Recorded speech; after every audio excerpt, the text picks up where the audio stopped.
Even Imran Khan 2019 ఆ సమయంలో కూడా పదే పదే చెప్పేది యాక్చువల్లీ జాక్ పాట్ కొట్టబోతున్నాం మనమని. ఆయిల్ రిజర్వ్స్, అదేవిధంగా అరేబియన్ సీలో ఆయిల్ రిజర్వ్స్ కానీ, లేకపోతే ఇటు గోల్డ్ రిజర్వ్స్ కూడా మనకు రాబోతున్నాయి అని చెప్పేసి అప్పట్లో మాట్లాడిన విషయం. చాలాసార్లు అట్లాంటి స్టేట్మెంట్స్ వస్తూనే ఉన్నాయి. బట్ రీసెంట్గా ఏంటంటే ఈ వారంలో వచ్చినటువంటి ఒక డెవలప్మెంట్ ఏంటంటే సింధు నది పరివాహక ప్రాంతాలు, సింధు నది దగ్గర పంజాబ్ ప్రావిన్స్లో, పాకిస్తాన్ కంట్రోల్లో ఉన్న పంజాబ్ ప్రావిన్స్లో గోల్డ్ రిజర్వ్స్ ఉన్నాయి అని ధృవీకరించినట్లుగా ఒక వార్తా కథనం వచ్చింది. దాంట్లో ఏంటంటే సుమారు 600 బిలియన్ పాకిస్తానీ రూపీస్ వాల్యూ చేసే గోల్డ్ రిజర్వ్స్ ఉన్నట్టుగా ఒక అంచనా వేస్తున్నట్టుగా ఒక సమాచారం బయటకు వచ్చింది. సో ఇదొక అంశము. అండ్ ఇదే సందర్భంలో పాకిస్తాన్కి $20 బిలియన్ అప్పు ఇవ్వడానికి వరల్డ్ బ్యాంక్ అంగీకరించింది. సో అదొక పరిణామం ఉంది.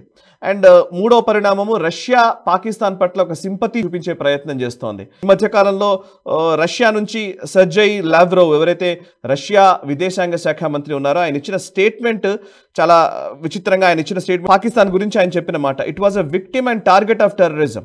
It requires joining hands with Afghanistan and India and other countries of the Shanghai Cooperation Organisation against terrorism అని. ఎస్సీఓలో ఉన్న భారత్, ఆఫ్ఘనిస్తాన్లతో కలిసి టెర్రరిజం పైన పాకిస్తాన్ పోరాడాలి, ఎందుకంటే టెర్రరిజం వల్ల బాధింపబడుతున్న దేశంగా పాకిస్తాన్ కనబడుతుంది అని సెర్జై లావ్రోవ్ ఇచ్చిన స్టేట్మెంట్ ఇది.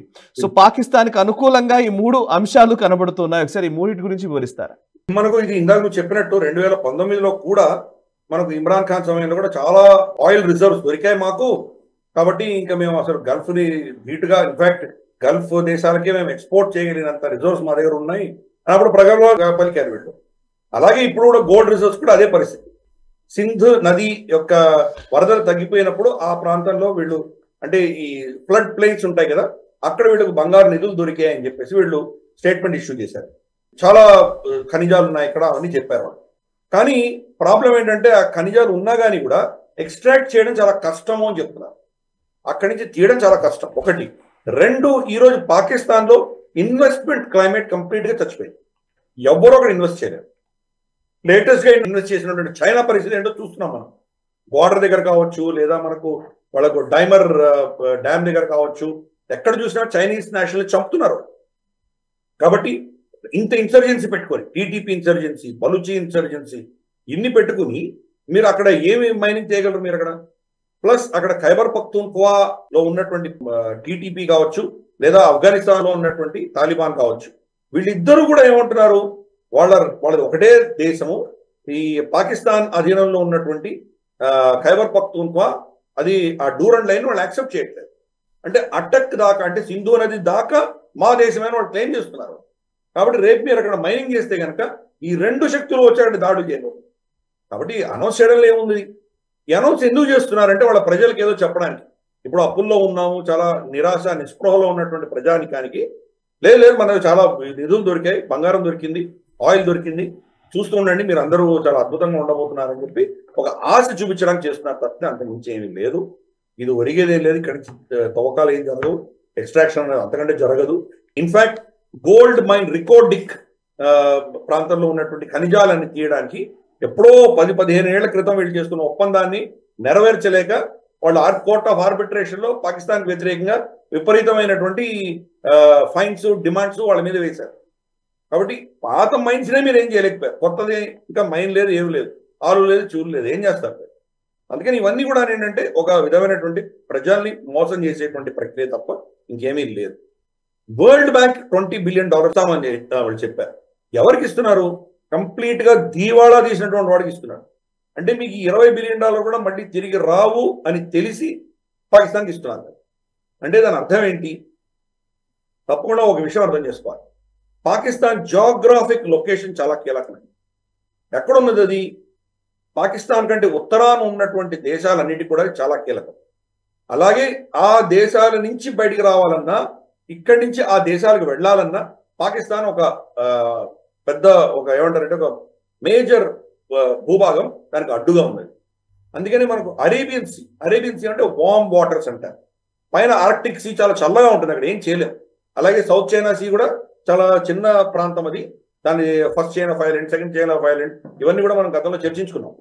వీటిని బయటపడి దీని నుంచి బయటికి రావాలి, వామ్ వాటర్స్ కి రావాలంటే కనుక పాకిస్తాన్ చాలా కీలకం. అందుకని పాకిస్తాన్ని కంట్రోల్ చేయడానికి మొత్తం ప్రపంచ శక్తులన్నీ ప్రయత్నం చేస్తున్నాయి. చైనా అధీనంలోకి వెళ్ళిపోకుండా అమెరికా ఈ $20 బిలియన్ IMF నుంచి ఇప్పిస్తాను. అంటే ఏంటి, అప్పుడు అమెరికా ఇన్ఫ్లుయెన్స్ ఉంటుంది అక్కడ. అలాగే సర్గే లావ్రోవ్ స్టేట్మెంట్ నువ్వు చెప్పావు.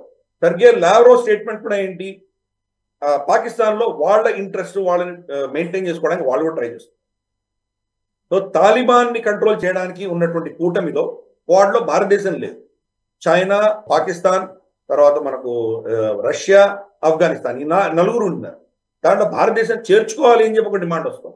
సో ఇలా అక్కడ ఉన్నటువంటి కిచిడి అంతా కూడా ఏంటంటే పాకిస్తాన్ నుంచి మన ఇన్ఫ్లుయెన్స్ పోగొట్టుకోకూడదు అన్నటువంటి ఒక నిర్ణయం వల్ల ఇవన్నీ చేస్తున్నారు. సో మనం చూస్తే చైనా ఇన్ఫ్లుయెన్స్ మెయింటైన్ చేయడానికి ట్రై చేస్తోంది, అమెరికా ఇన్ఫ్లుయెన్స్ మెయింటైన్ చేయడానికి ట్రై చేస్తోంది, రష్యా వాళ్ళ ఇన్ఫ్లుయెన్స్ పెట్టుకోవడానికి ట్రై చేస్తోంది. ఇలా ఇన్ని దేశాలు కూడా కంప్లీట్ గా పాకిస్తాన్ ని వాడుకొని ఇంకొక దేశం కంప్లీట్ గా ఆధిపత్యం అక్కడ ఉండకూడదు అనే దిశగా వీళ్ళు పనిచేస్తాం. కానీ పాకిస్తాన్ ఆలోచన ఏంటి, ఎవరు ఎక్కువ పైసలు ఇస్తే వాళ్ళ దగ్గర పెడతారు.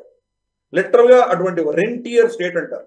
అంటే వాళ్ళ ఉన్నటువంటి స్పేస్ ని వాళ్ళు రెంట్ ఇచ్చుకుంటారంటే కనుక దాన్ని కిరాయిలో పెట్టుకుంటారు. ఎవరు రెంట్ ఎక్కువ ఇస్తే వాళ్ళ దగ్గరికి వీళ్ళు వాళ్ళని ఒక కిరాయి ఎస్టేట్ గా వాళ్ళు వాడుకుంటున్నారు. చైనా ఎక్కువ పైసలు ఇస్తే చైనాకు ఒత్తాసు పడతారు, అమెరికా ఎక్కువ ఇస్తే అమెరికాకు ఒత్తాసు పడతారు. ఎవరు ఎక్కువ ఇస్తే వాళ్ళ దగ్గర పెడతారు. అంటే రెంటియర్ స్టేట్ అంటారు. కిరాయికి ఒక దేశాన్ని వాళ్ళు పణంగా పెట్టుకున్నారు. కాబట్టి ఆ దేశానికి వాల్యూస్ ఏం లేవు, విలువలు ఏం లేవు. ఈ పైసలన్నీ కూడా ఎవరికి వెళ్తున్నాయి, ఇవన్నీ కూడా కంప్లీట్ గా వాళ్ళ ఆర్మీ ఎస్టాబ్లిష్మెంట్కి వెళ్తున్నాయి, ప్రజలకు వెళ్ళట్లేదు.